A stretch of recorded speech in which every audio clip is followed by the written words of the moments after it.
Paulo ele encerra o texto sobre Tessalonicenses no verso 18, capítulo 4, verso 18, dizendo: Consolai-vos uns aos outros com essas palavras. Nós temos percebido que diante de todo este colapso na sociedade que nós estamos vivendo, e quando eu digo colapso, eu não digo somente na saúde, mas eu digo também na questão psicológica, na questão existencial. Percebemos que muitas pessoas, muitos cristãos, eles não têm conseguido lidar com essa situação, mesmo com as Escrituras trazendo tantos exemplos de sofrimento, de perseguição. Na verdade, as pregações sobre tribulação no sentido da vida, as dificuldades, elas são até comuns, mas parece que, como eu estava discorrendo agora, parece que existe um bloqueio de compreensão das pessoas. Não sei se pelo fato de não conhecerem Jesus de verdade, de fato, pelo fato de não compreender o Evangelho, mas por algum motivo essas mensagens elas acabam não sendo absorvidas pela compreensão das pessoas. E Paulo nos diz em Romanos, capítulo 12, que nós devemos passar por uma metamorfose na nossa compreensão. E eu percebo que as pessoas, elas são muito levadas pelas informações das mídias. E infelizmente hoje não é somente a televisão, é o WhatsApp, é Facebook, é YouTube, mídias que nós podemos controlar.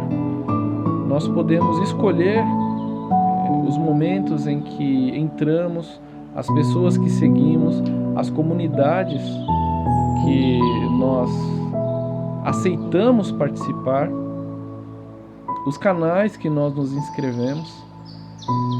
E eu vejo que as pessoas elas acabam entrando numa espécie de transe, numa espécie de hipnose, ainda que em lucidez, e as notícias acabam entrando nos lares e tomando conta das pessoas, tomando conta de pais, tomando conta de filhos.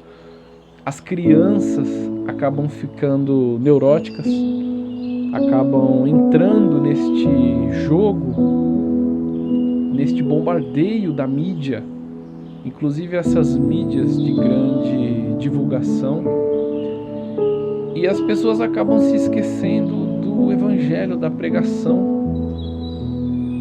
Não sei se por uma ineficácia que lhes é apresentada, ou se por uma ineficácia da própria compreensão. Alguma coisa de errado acontece.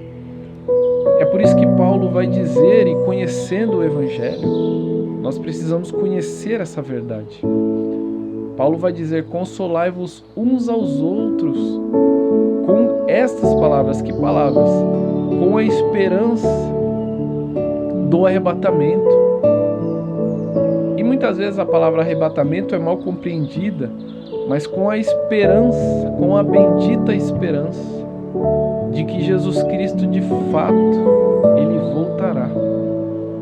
E olha o que diz João 16, versos 22 e 23. Assim acontece com vocês. Agora é hora de tristeza para vocês, mas eu os verei outra vez, e vocês se alegrarão, e ninguém lhes tirará essa alegria. Naquele dia vocês não me perguntarão mais nada. João não está dizendo, ou melhor, Jesus não está dizendo, agora é hora de alegria para vocês. Não, ele está dizendo, agora é hora de tristeza para vocês.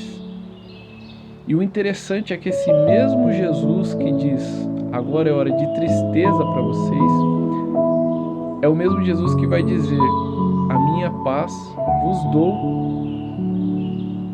Mas Jesus, ele não para dizendo, a minha paz vos dou. Ele continua dizendo, mas não vos dou como o mundo a dá, como o mundo vos dá.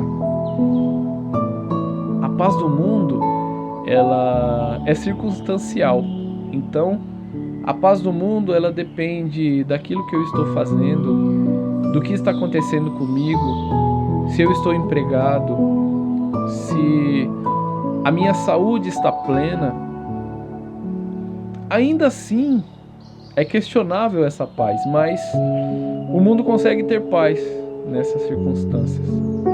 Mas Jesus está dizendo que não nos dá a paz como o mundo nos dá, porque a paz de Cristo, ela transcende o entendimento, porque aquele momento era momento de tristeza para os discípulos. E o interessante é que em Atos 2, pouco depois dessa fala dos discípulos preocupados quando o Messias viria, ele dizia que iria, mas não tinha ido ainda, estava com eles. Mas a preocupação deles era quando você voltará, quando o Senhor voltará, para tirar, para arrancar Israel da subjugação, do subjugamento, arrancar Israel de ser subjugado. Eles já estavam desesperados para o retorno de Jesus. Mas Atos 2, ele vai nos mostrar que Jesus, ele sopra, ele envia o Espírito Santo sobre a igreja. E a partir daquele momento, aqueles homens que estavam aprisionados dentro daquela casa, daquele templo, enfim, o que seja, com medo dos romanos, após o sopro do Espírito, mesmo numa prisão, aí sim de fato, o mesmo Pedro que estava com medo dos romanos, é o Pedro que dorme na prisão, sabendo que poderia morrer, antes do anjo libertar. Então, a compreensão do arrebatamento, da bendita esperança, ela é soprada em nossas mentes. E lembra quando eu estava dizendo sobre a humanidade de Adão ser mais capaz de compreender do que a humanidade de Paulo, e a humanidade de Paulo mais capaz de compreender do que a humanidade da igreja atual, de nós, de mim e de você. Mas o Espírito Santo, ele é atemporal.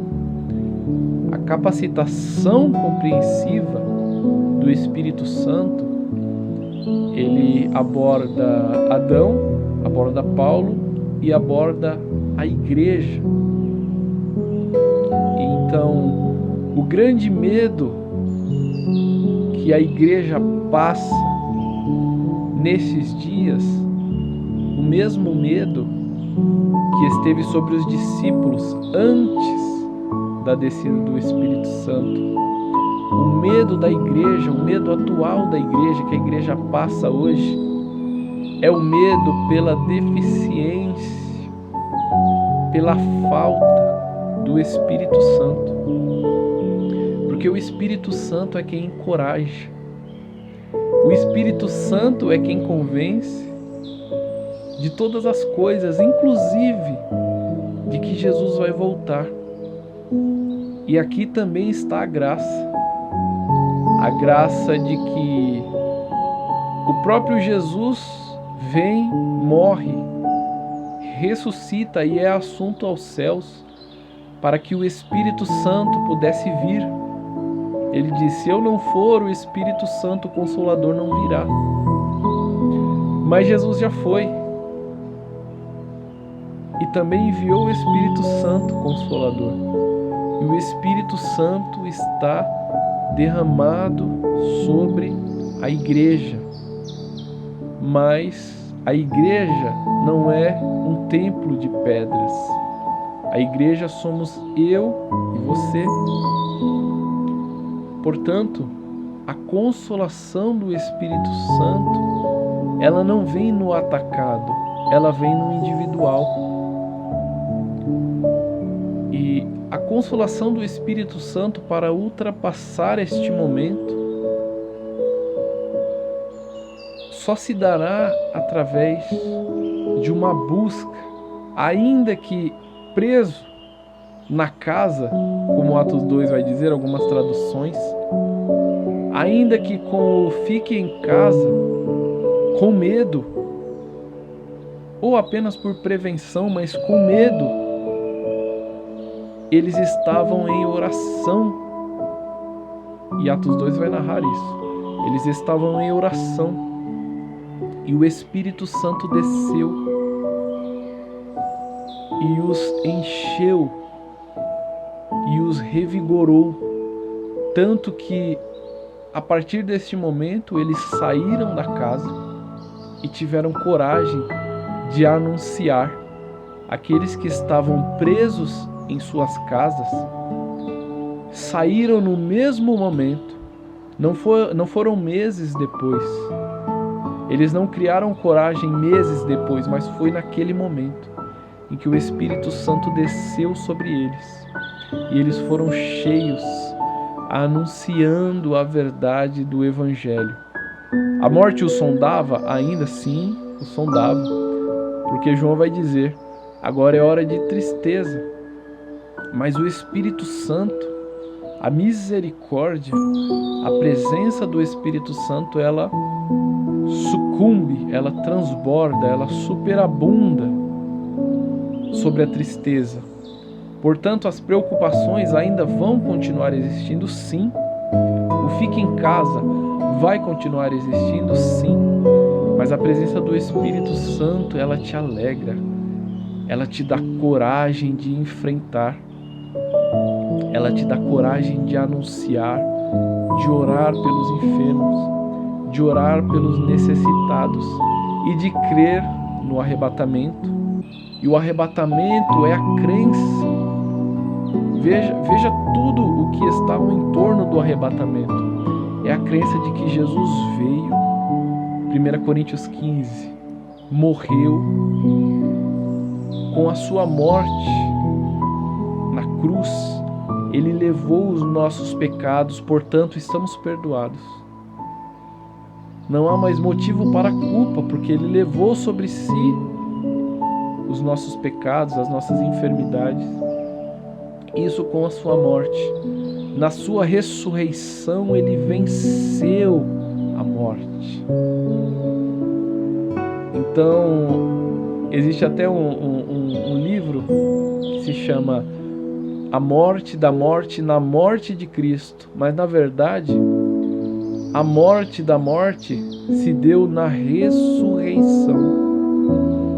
E Paulo vai discorrer em 1 Coríntios 15, se cremos que Cristo ressuscitou, também temos que ter a esperança de que nós também ressuscitamos.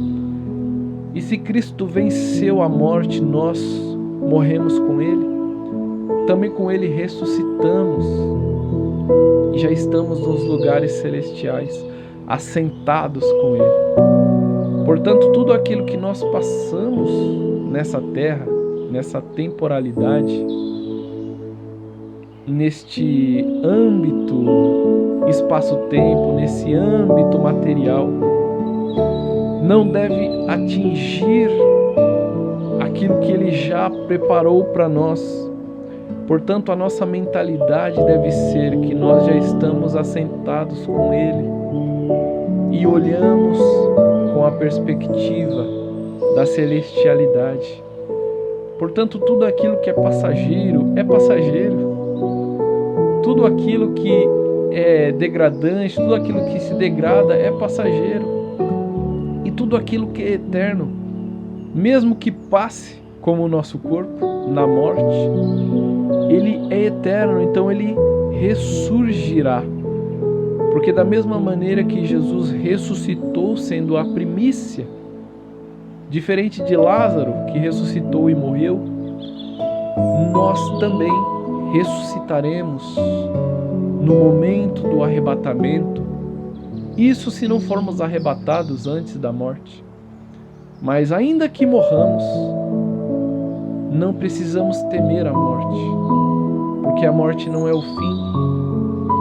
A morte é apenas o começo da nossa eternidade, da nossa vida com Cristo, quando estaremos diante da presença dele, quando poderemos adorá-lo, quando não haverá mais degradação, quando não haverá mais morte, não haverá mais doenças, não haverá mais ansiedade, esperando por uma vacina ou esperando que uma doença cesse. Não, ali haverá somente alegria no Espírito Santo, ali haverá somente comunhão, ali haverá somente alegria. É por isso que nós estudamos o arrebatamento, é por isso que nós estudamos a bendita esperança, é por isso que nós cremos, esperando que um dia Jesus vai voltar.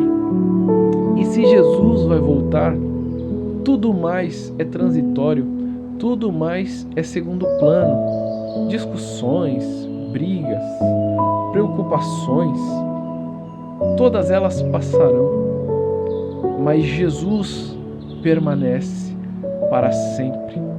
E como Jesus disse, assim como Ele é um com o Pai, nós também nos tornaremos um com Ele. E se nos tornaremos um com Ele e Ele permanece para sempre, nós permaneceremos para sempre com Ele. Essa é a nossa esperança. E com este estudo, eu gostaria que você se debruçasse neste assunto, buscasse compreender através do Evangelho, através das Escrituras, que maravilhosa é esta esperança que nós temos em Jesus Cristo, o nosso Pai, o nosso amigo, o nosso Salvador, que virá, independente do que aconteça, independente das cadeias físicas, o nosso espírito é livre. Como Paulo diz, independente das cadeias que me prendem, o Evangelho permanece livre, voando, solto, porque não há nada que possa prender o Evangelho. E se o Evangelho está em você, você se torna Evangelho. E se você se torna Evangelho, a sua mente se torna livre. E nada mais pode prendê-lo, nada mais pode fazer. Você pode até se entristecer, sim, nós nos entristecemos, mas nada mais vai poder fazer você parar, abalar a sua fé, de uma maneira você querer abandonar, porque a esperança vai renovando-se dentro de você, conforme você se alimenta do Evangelho. Alimente-se do Evangelho, alimente-se da bendita esperança que é o retorno de Jesus, e você verá como a sua vida viverá transbordante, como a palavra, como o Espírito se fará em você rios que jorram para a eternidade. Torne-se um habitante da eternidade, um habitante da celestialidade. Torne-se um homem do Evangelho, um homem que crê, uma mulher que crê na bendita esperança de Jesus. Essa é a mensagem deste dia.